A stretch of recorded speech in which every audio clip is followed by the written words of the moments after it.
Welcome, first of all. Welcome everybody and welcome back for those who were here during the first episode. Nice to almost see you again.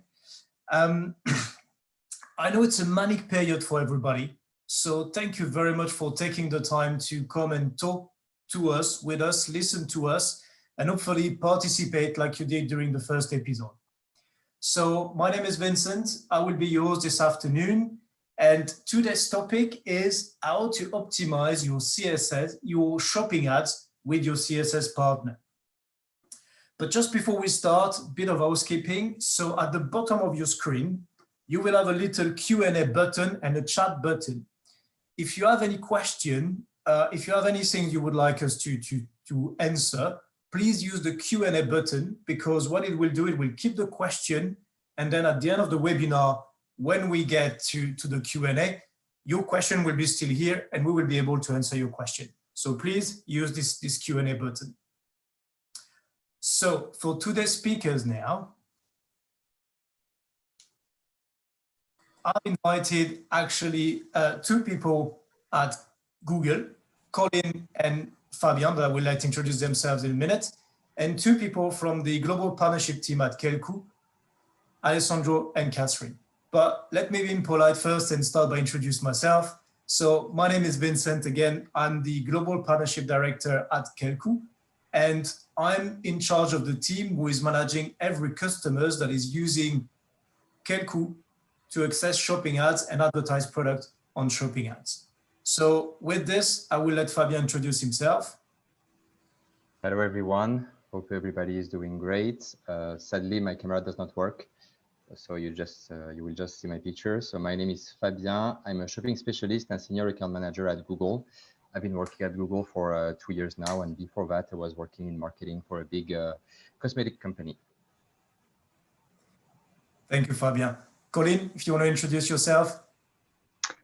Yes, good afternoon, everybody. So I'm Colin. I work alongside Fabian. I'm a manager in the shopping specialist Google team, working directly with comparison shopping service providers. Good to see you all. And apologies, Colin, for not having the time to put your picture on this slide. Apologies, really. Right, Alessandro, if you want to introduce yourself. Hello, I'm Alessandro. I'm here at Kelkoo since more than a year, and I'm a PPC consultant, part of the GP team. And Catherine? And I'm Catherine. I'm a PPC consultant in the Global Partnership team. Thank you very much, everybody. So now, before we dive into this topic, optimization, let me summarize in a few seconds what we've been seeing last time. So if you please go to the next slide. Last time, Fabien introduced us at shopping ads and the different options that you have on shopping ads, the different options that you can use to advertise your product. Based on that, we've discussed afterwards, in the next slide, please, we've discussed the different solution that as a retailer, one have to advertise their products on shopping ads. So the two solutions that you have today is that you can either use Google Shopping, where, as Google is explaining on their support page, Google Shopping will take a margin from your bid before your bid reaches the auction.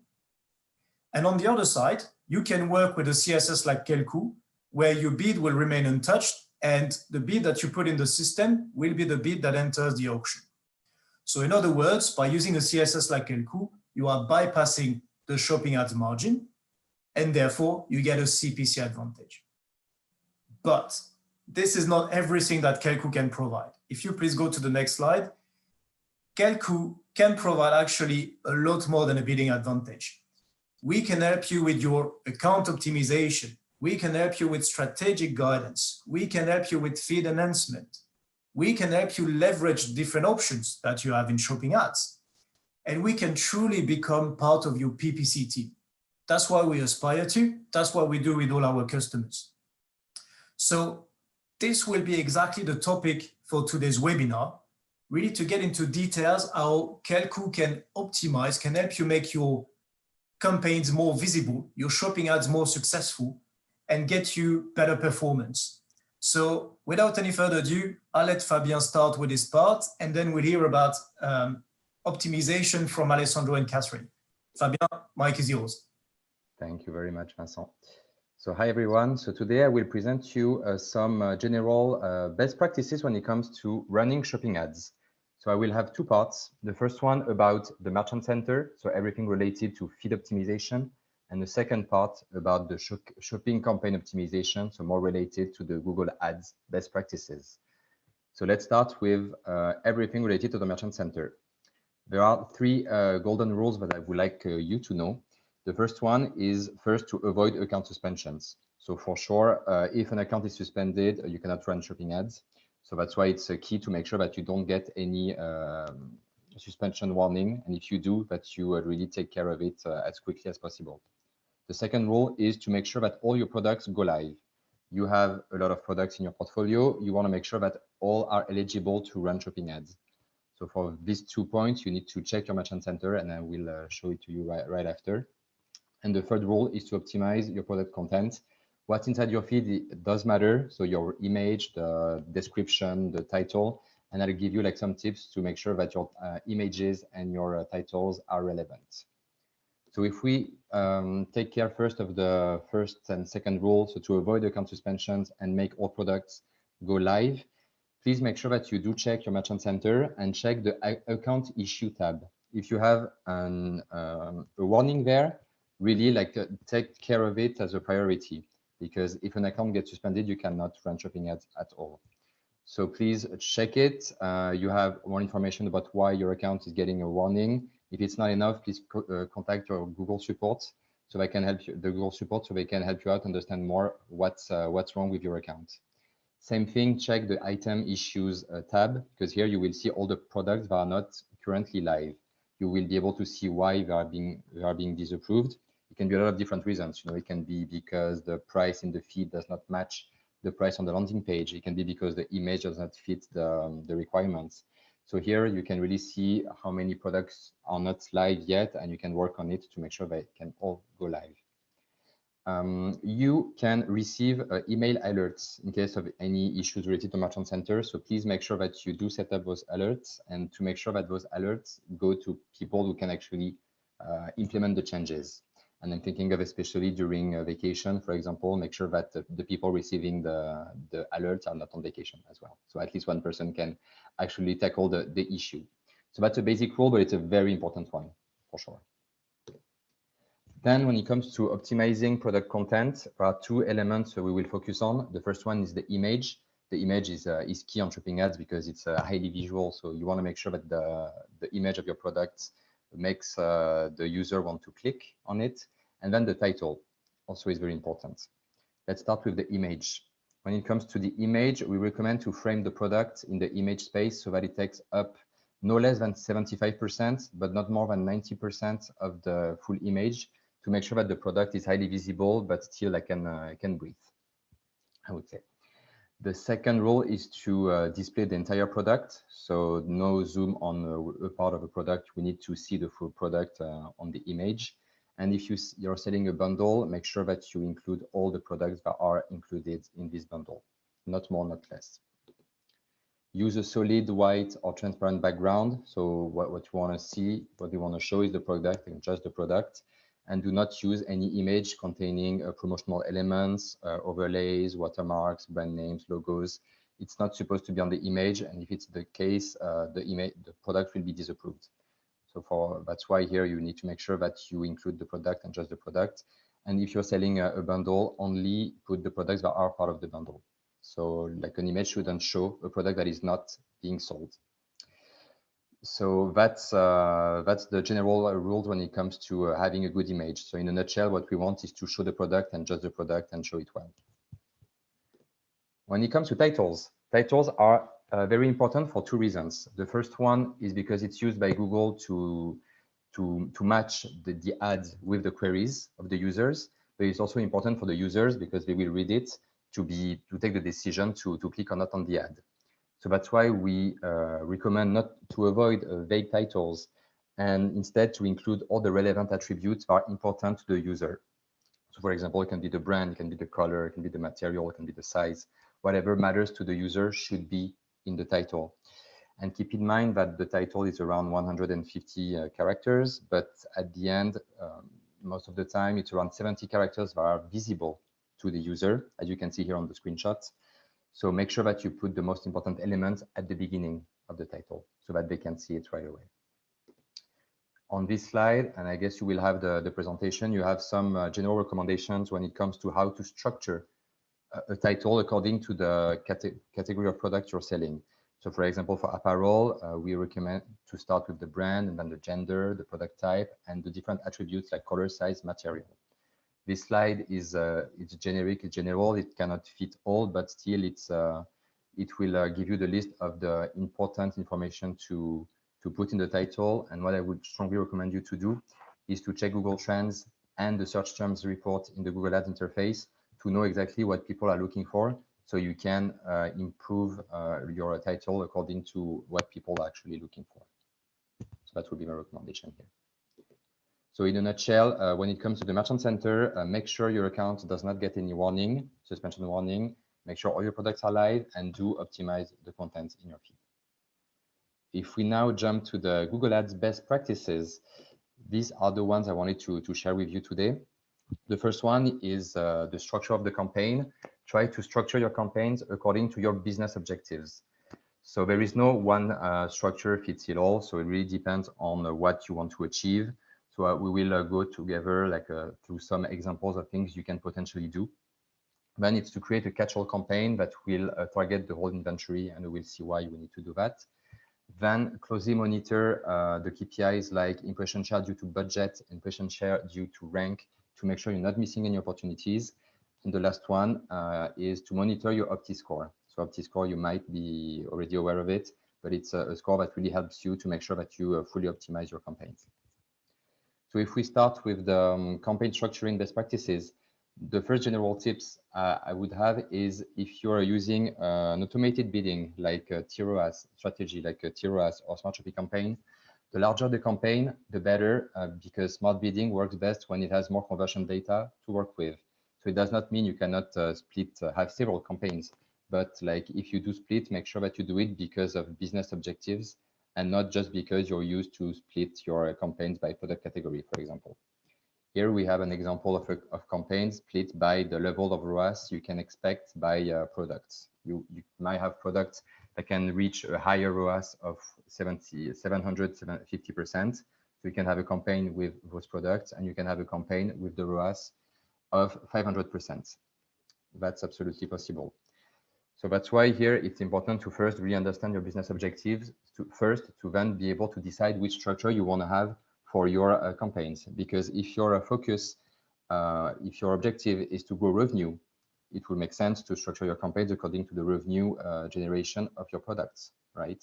Same for profit. If your objective is profit, maybe you should structure your campaigns according to the margin of your products. We can imagine, for example, three campaigns, with one campaign with products with high margin, one campaign with products with medium margin, and one product with low margin. So that's another possibility. And if your focus is, your objective is the sell-through, so here you should structure your campaign according to your stock. So if we have a concrete example, if your business objective is profit, it could be interesting to add the margin of your product within your feed, and then be able to add custom labels within your feed. So to be able to really identify 3 groups of products with, let's say, a product with high margin, a group with medium margin, and a group with low margin. You can take those custom labels, then integrate them in Google Ads to be able to run those 3 campaigns, where we can imagine having a bigger budget for the campaign with high margin products, and potentially have a low ROAS to make sure that you do push those products.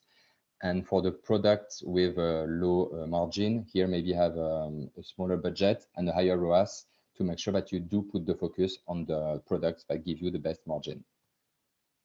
So that's really something to consider. It sounds basic, but it's not that common that it's being done. So I would strongly recommend to have a look at this. Then the second was advice I had was to create a catch-all campaign. So a catch-all campaign, as it said in the name, is a campaign that will target your whole inventory. The goal here is to make sure that you do target the whole inventory, not to miss any opportunities, because it's quite easy when you have a lot of products and that you tend to have a complicated structure of campaigns to miss some products. With a catch-all campaign, you make sure that your whole inventory is targeted and that you might be surprised by some products that you forgot in your inventory that can actually really benefit you and generate some revenues for you. The other advice I had was to closely monitor your lost impression share due to budget and rank, because in both cases, you're missing opportunities if you have a high percentage. So what does lost impression share due to budget means? I mean, it's quite straightforward. It means that you're losing impression share because your budget is too low.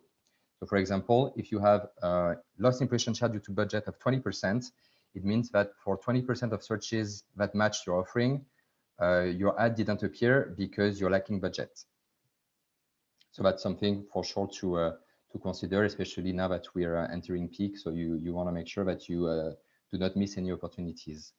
And the lost impression share due to rank, that's a bit different here. If you have a lost impression share due to rank of 20%, it means that for 20% of searches that match your offering, you did not, your ad did not appear because of your rank. So your ad was not part of the top ads for the queries. So here the issue can be the quality of the feed, maybe. So that's why it's important to improve it, or it can be because of a bid that is too low. So maybe it can be interesting if you're doing a smart shopping or TROAS to potentially lower the ROAS you set up for the campaign. And last but not least, I'm a big fan of the optimization score, so I hope you do look at it and that you do use it already. It's been implemented for shopping campaigns beginning of the 2020. So it's a score from 0 to 100%, with 100% meaning that your account is fully optimized to perform. So it looks like this in the interface. So it's quite easy to read, easy to implement as well. So you will have a score and you will have all the recommendations below on how to improve it. It can be to start smart shopping, it can be because some campaigns are running out of budget. So you will have all the recommendations in the interface, and you can most of the time very easily implement them with just one click. So this score is updated real time. So you can have a score today that will be different from the score from tomorrow if new opportunities happen in between. So that's why I strongly recommend you to look at it.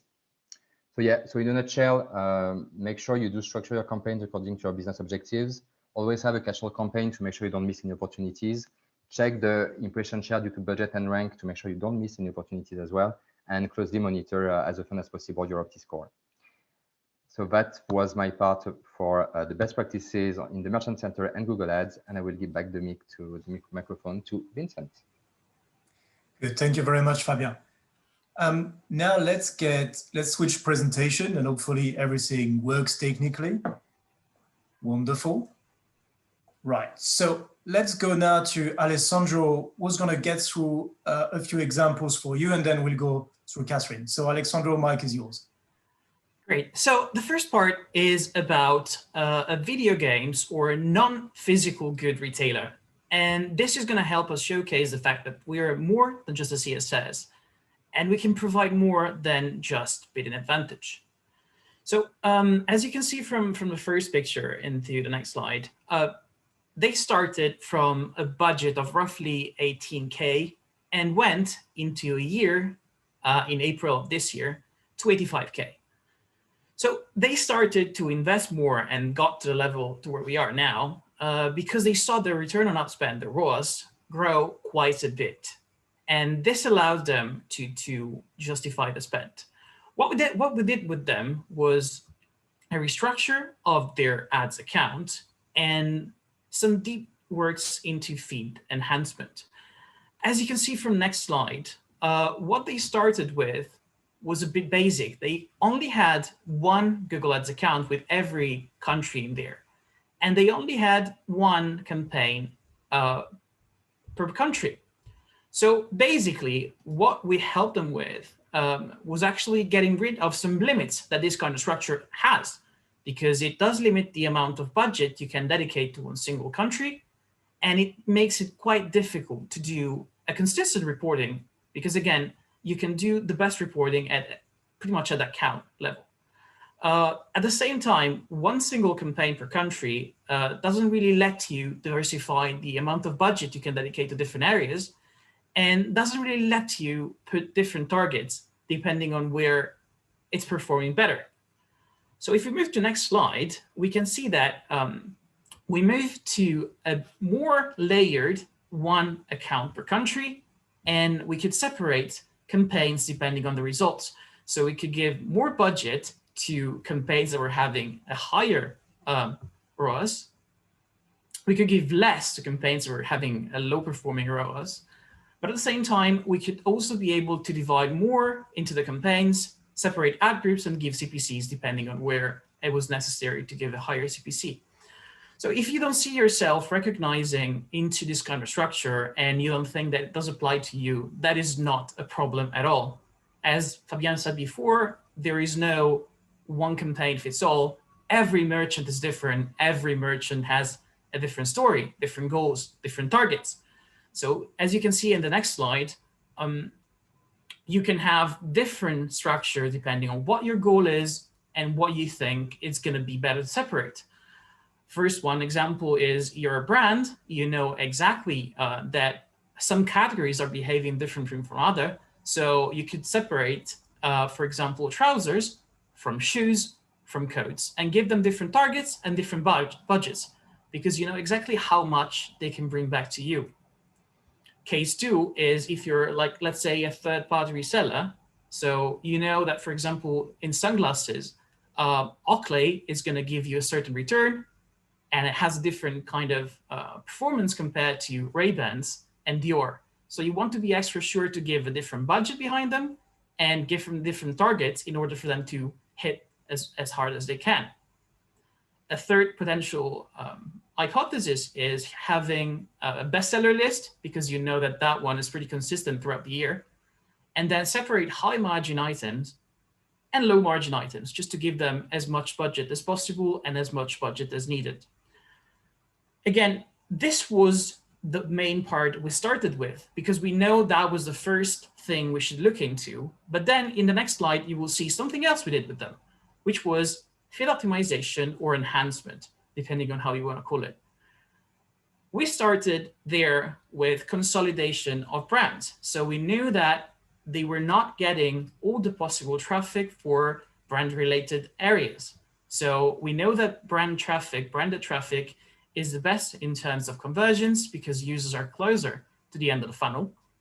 And so we wanted to be extra sure that the items, the products, were getting as much branded traffic as possible. Again, this kind of information are going to be developed way more by Catherine later, but I wanted to be extra sure that you knew that we covered all of these parts with this specific retailer. The second step was covering areas where the merchant was not necessarily present, even though they were very, very important across other channels. And this opens a discussion about shopping not being an island, but it's part of the bigger ecosystem. Yes, shopping has budgets, shopping has different kind of objectives and performances, but at the same time, the whole ecosystem, the whole digital marketing is one big area. So if you see that into shopping, you have very, very different performances from other kind of channels. And that was the case. We found out that, for example, gift cards was not performing as well and not receiving as much traffic as it was into other channels. So what we did was consolidating and strengthening the feed for those areas. And we ended up boosting performances for gift cards as well, following other channels. And the third step was about adapting titles. And when we mention titles, a lot of retailers start to get dubious, and they know that title might be a good ID card for your products. But it's always good to be better at where you can. And by adapting titles to searches, getting more and more relevant to what customers are searching for, we help them increasing the CTR, the click-through rate, the engagement. And at the end of the day, that is what you want customers to do. See your product, click on it, and at the end, convert. So last but not least in the next slide, you will see that it was not just about consolidating what they had already, but also expanding. Google last year launched 5 new countries, and we know that Google tends to do it quite often, expand to other markets where shopping is not available yet. So what we helped them with was basically providing some data they didn't have regarding those new countries. We gave them expected CPCs and potential budgets for them to deploy, just to be sure for them to have a successful launch. Then we worked together at the strategic roadmap so that different KPIs could be used to evaluate the different phases. We started with an investment phase, so they could kind of work and look towards traffic and engagement first. And then as a second phase, they could use ROAS as a main KPI, just to evaluate how successful the new countries were and if the same return was actually happening in the consolidated countries and the new ones. And the third part is about Kelkoo. And Kelkoo is an international company, but it's not just that. Kelkoo is deeply rooted and grounded into local markets. And we have local people that can help us with everything related to local markets. So they provided us trends, information, and things that the merchant could not have access to directly, experience mainly, and also helped us with feed testing, because again, it's not always the case that we do have, or they do have, the linguistic skills of a person born in a certain country. So our Kelkoo colleagues in those local markets provided us terms or sentences or anything else we could use to test and work on the feeds. And this is exactly how, as you can see the next slide again, we went from figure A to figure B. So now the floor is to you, Kathleen, for the second part. So let's see now 2 concrete examples of feed optimization. The first one in France with a musical instrument website and title optimization. This merchant has been in shopping ads for several years. They joined Kelkoo at the end of 2018 through the agency, originally to get the bidding advantage. But as you could see, we are more than just a CSS and more than a bidding advantage. As you can see in the graph, they started to invest a lot more because the return on ad spend started to grow exponentially.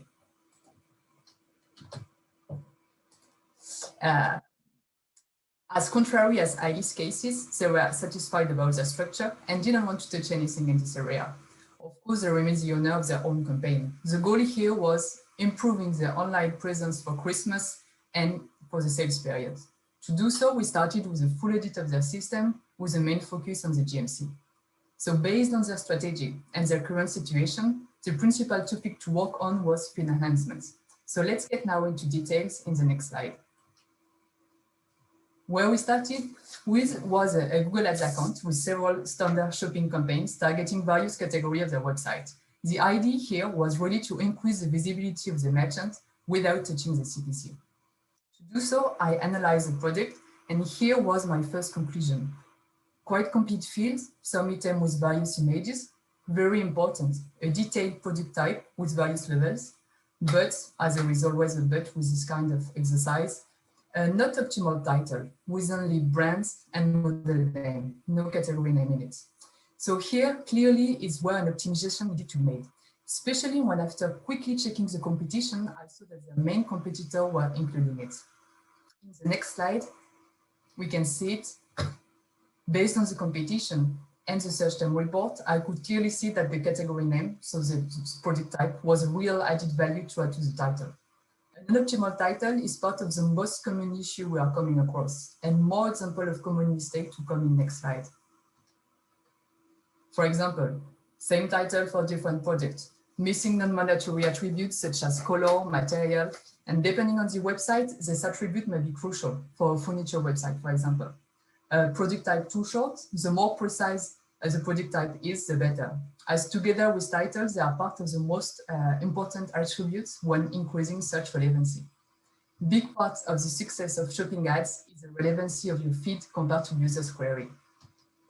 So concretely, now, how to increase offers visibility now that we made this first study, knowing that the main field to improve was title and that we cannot just go and optimize one by one the thousands of item title of the catalog.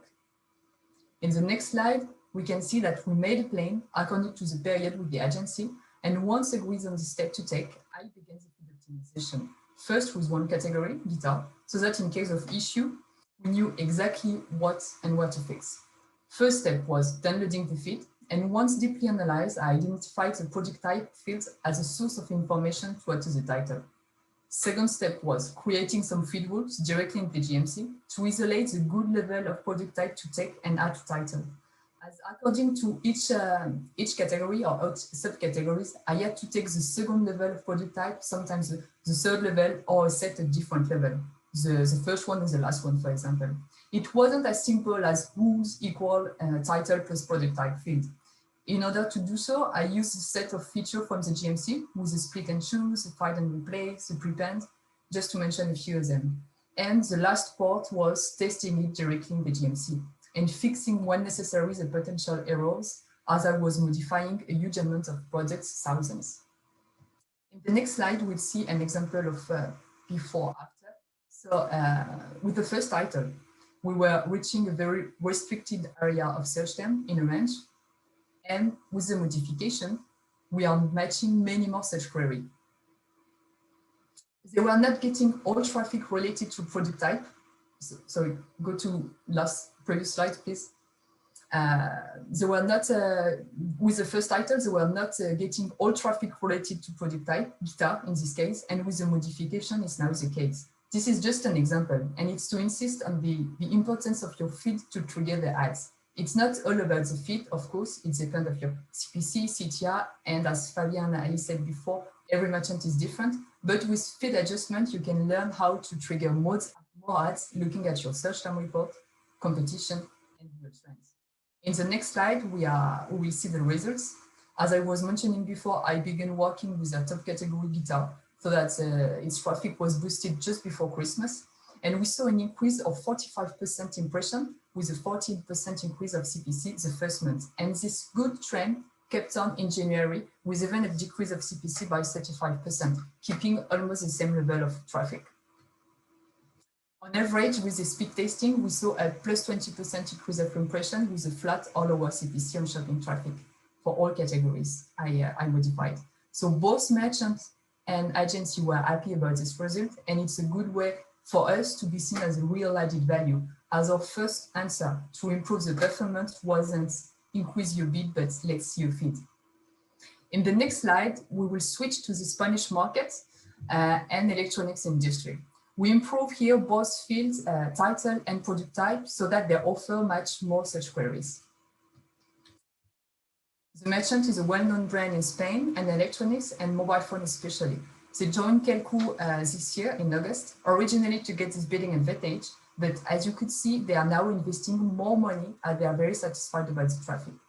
They wanted some tips to increase the visibility without modifying the current structure. We mainly focus on their GMC and how to increase their visibility on shopping ads. So let's get now into details.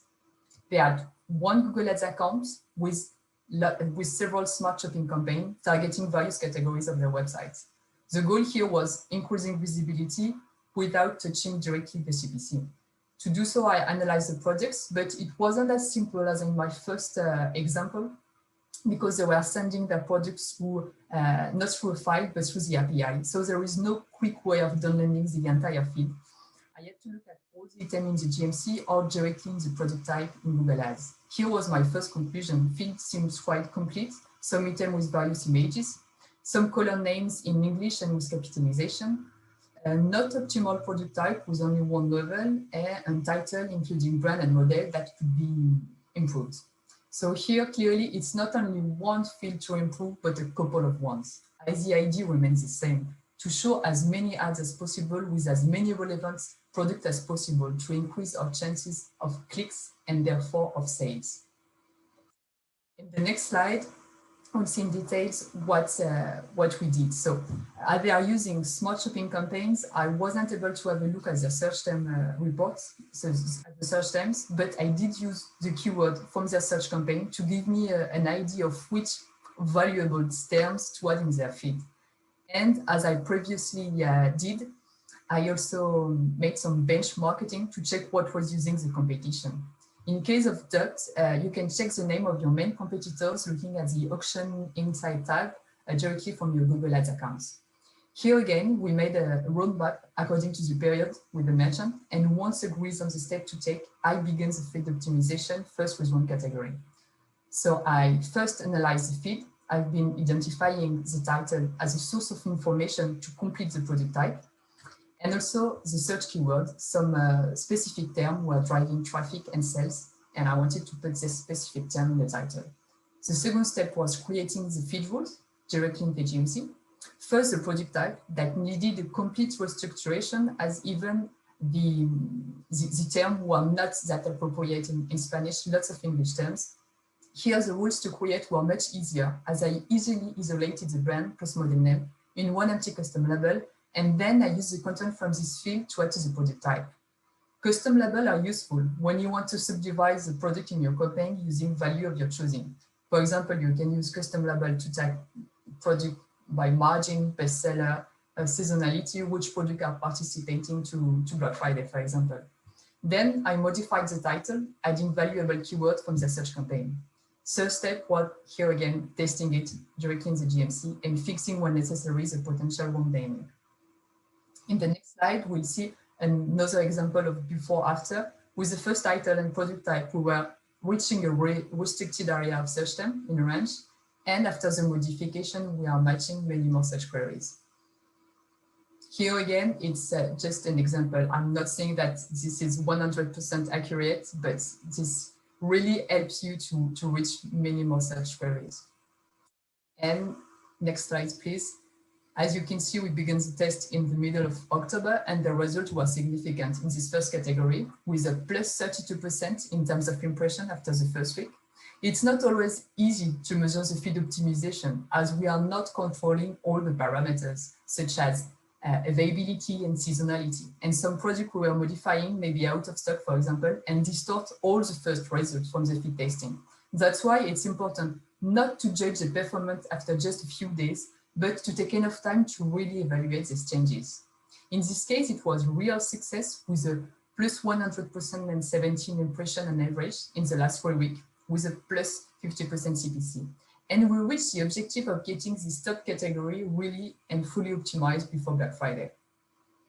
With these two cases, we saw different examples of feed optimization using search term, benchmarking, search keyword.